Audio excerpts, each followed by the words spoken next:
We will provide a detailed explanation of the 22nd verse from Chapter 1, Prathamapadisha or Rasamarana of the Rasaratnakara Rasayankhand. So let's dive right into this fascinating explainer and unpack exactly what that means. To guide our exploration today, we're looking at a few key areas. First, the rules of rasa. Second, preparing the mind and body. Third, apathia, or the forbidden diet. Fourth, the severe complications of alchemical medicine. Fifth, deconstructing that crucial 22nd verse. And finally, the historical and modern significance of it all. Section 1. The Rules of Rasa, the absolute foundation of alchemical discipline. Looking at this beautifully preserved 1939 manuscript of Sri Nityanatha Siddha's work, you quickly realize this isn't just some ancient recipe book. It is a highly structured, meticulously documented manual of ancient Indian alchemy. When you conduct a classical and historical analysis of this text, what emerges is a profoundly clinical approach to processing heavy metals. We're talking about exact, step-by-step methodologies for transforming potentially toxic elements into therapeutic compounds. They did this through multiple intense stages of purification, which they called shodhana, and incineration, known as marana.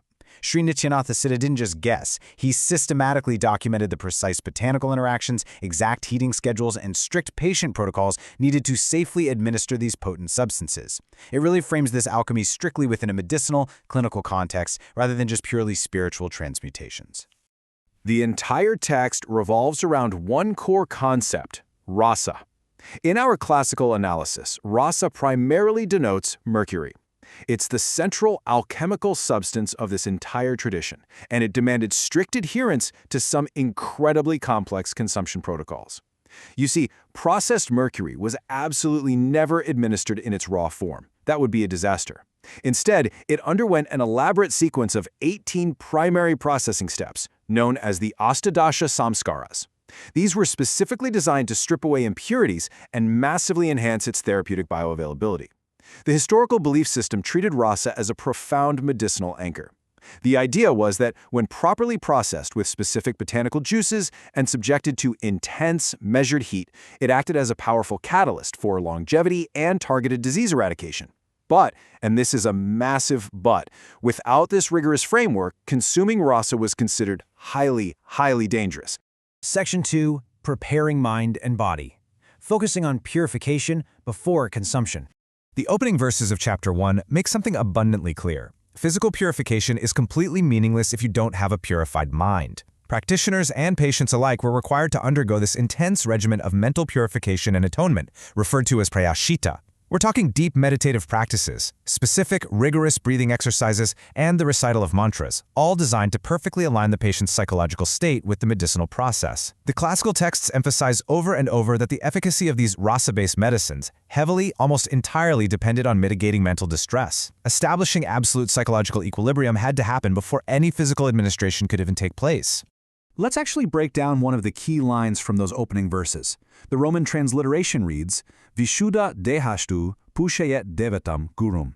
Now, if you look at the prose order, or the anvaya, of this Sanskrit phrase, it structures out as Vishuddha dehashtu devatam gurum pujayet. Let's look at the literal word meanings. Vishuddha means purified, dehastu means the body indeed, devatam refers to the deity, and gurum is the teacher, with pujayet meaning one should worship. So the simple English essence is, having purified the body, one should worship the deity and the teacher. This detailed breakdown really confirms that deep reverence, immense respect, and a calm, focused mental state were absolutely non-negotiable prerequisites. These mental purification methods required total detachment from worldly anxieties and a hyper-focused dedication to the healing arts. They had to ensure the internal, mental environment was just as clean as the heavily processed medicine they were about to handle. Moving on to Section 3. Apathy, the forbidden diet. So what exactly is apathia? Well, it refers to the absolute contraindicated foods, behaviors, and habits that are strictly forbidden during treatment. In the context of rasa therapy, apathia is not just a gentle suggestion. It is a rigid, unforgiving pharmacological boundary. The authors of the Rasaratnakara documented that combining these processed metals with incompatible foods, think things that are overly pungent, highly acidic, or thermogenic, would trigger severe adverse biochemical reactions. Essentially, breaking these rules could turn a potential cure into a lethal toxin in an instant. The text gets incredibly specific here, heavily dividing the daily regimen into two buckets: pathya, which is the allowed, and apathya, the forbidden. Pathya mandates highly digestible, cooling foods. For example, mung yusha, which is a specific mung bean soup, and odon, plain cooked rice. These specific diets were mandatory because they provided much-needed nourishment without overloading the digestive fire, or agni, thereby allowing the potent rasa medicines to act on the targeted disease without any interference. On the flip side, the list of apathya strictly bans botanical substances like kakamachi, kushmanda gourds, garlic, and kalinga. Why? Because these substances were believed to aggressively interact with processed mercury in the gut, completely destabilizing its medicinal bonds and leading to immediate dangerous toxicity. Section 4. The complications of alchemical medicine. What exactly happens when those rules are broken? The ancient practitioners systematically recorded exactly what goes wrong when a patient consumes Rasaratnakara but ignores those strict dietary rules. And what's fascinating is that these exact complications are not isolated to just the Rasaratnakara. When we cross-reference this subject across the historical landscape, we find deeply aligned descriptions in other foundational texts. For instance, the Charka Samhita, specifically in Chikitsasthana 1-1, outlines severe systemic reactions to the improper use of powerful Rasayana therapies. Similarly, the Ras Arnava, across chapters 10 through 12, extensively details the fatal consequences of breaking alchemical protocols. Even the Bhava Prakasha provides a comprehensive list of bodily distresses caused by diet-drug incompatibilities, perfectly mirroring the precise symptomology recorded here by Sri Nityanatha Siddha. The historical authors carefully documented some incredibly severe physical complications. We're talking about ajirna, or severe indigestion, kampa, meaning tremors, daha, a severe burning sensation, hika, or hiccups, and morcha, which is fainting. Now here's where it gets really interesting. We can map these ancient symptoms directly to modern scientific reviews. The symptom of kampa, or tremors, alongside morcha, fainting, closely aligns with modern reviews in neurobiology and glymphatic clearance. This suggests a rapid accumulation of heavy metal toxicity crossing the blood-brain barrier, overwhelming the brain's waste clearance systems, and causing acute neurological misfiring. Furthermore, symptoms like daha and ajirna correlate strongly with reviews in endocrinology and cortisol overload. The ingestion of incompatible heavy metals induces severe systemic stress, spiking cortisol levels and triggering a massive inflammatory endocrine response that manifests as deep internal burning and a complete digestive collapse. Section 5. Deconstructing the 22nd verse.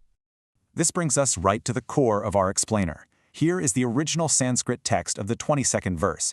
The Roman transliteration reads, Apathya shilanam adate katatam rasa sevanam. Let's execute a detailed padacheda, or word segmentation, to really understand this. It breaks down into apathya shilanam, etat, katatam, and rasa sevanam. Following this, the anvaya, or prose order, is logically constructed as etat, apathya shilanam, rasa sevanam, katatam. Now for the exact word meanings. Apathya shilanam means for those accustomed to forbidden diets and habits. Etat translates to this. Kathatam means is stated or prescribed. And finally, rasa sevanam means for the consumers of the alchemical substance. Put simply, the English meaning is, this is stated for those consumers of rasa who are habituated to contraindicated diets. The true essence of this verse establishes a strict clinical protocol for toxicological remediation. It basically dictates the exact disease and medicine preparation method required to reverse the poisoning. The detailed explanation here is that this preparation involves a specific quantity of related substances, primarily cooling botanical juices and alkaline ashes, prepared in the exact presence of other related substances, like rock salt and clarified butter. The resulting outcome of this rigorous combination is a fast-acting antidote. It's designed to directly neutralize the erratic metallic compounds in the gastrointestinal tract and blood, actively stabilizing the targeted disease state that was induced by violating the protocol. The remediation procedure itself is extremely precise. The exact dosage for consumption of these antidotes was tightly controlled, often measured in rati, a traditional unit equaling roughly 125 milligrams, and this was adjusted precisely to the severity of the toxicity. The surrounding verses related to the procedure elaborate that the dosage must be administered with specific liquid vehicles, known as anupanas, to maximize absorption. Furthermore, an absolutely integral part of this remediation is the method of atonement, or prayashchitta.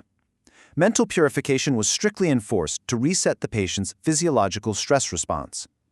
The texts argue that physical antidotes alone just aren't enough. The patient must undergo guided meditation, repentance rituals, and a period of absolute sensory withdrawal to fully purge the toxic shock from the nervous system and realign the mind and body. Section 6. The historical significance, exploring ancient disciplines and its modern echoes. Analyzing the classical claims versus historical beliefs provides some deep insight. The historical belief was that strict dietary and mental rules were the absolute only way to prevent physical ruin from alchemical reactions. But modern scientific evidence within the field of modern chemistry and pharmaceutical science reveals something amazing. These ancient protocols were actually a highly structured form of identifying drug-diet interactions, managing adverse events, and neutralizing heavy metal toxicity. Now sure, some claims regarding spiritual transmutation remain unsubstantiated claims, but the clinical toxicology is remarkably sound. For those of you looking into research conducted by modern scientists and Ayurveda researchers, utilizing keywords such as Ayurvedic heavy metal detoxification, Rasa Shastra pharmacovigilance, and Apatya diet contraindications on databases like PubMed and Google Scholar will yield extensive modern peer-reviewed studies that actually validate these ancient safety mechanisms. To wrap this all up, let's review our key takeaways. The main points highlight that Rasa medicines required absolute, unwavering dietary and mental discipline. Violations resulted in severe physiological consequences that demanded the precise antidotal remediation outlined in verse 22. The aspects of historical significance show a highly advanced ancient framework for pharmacovigilance, while the aspects of modern significance prove that these exact principles of contraindication form the very baseline of our modern medical safety protocols. Looking ahead, topics for future research should deeply investigate the specific molecular mechanisms of the botanical antidotes mentioned in the Rasaratnakara, potentially discovering novel treatments for modern heavy metal exposure. On behalf of the VedmataAI family, we humbly request that if you found our presentation informative, please share our video widely so that authentic knowledge from Indian Vedic texts can reach the masses. Let us all come together to participate in this Gyan Yagna, sacrificial offering of knowledge. Har Har Maharishi.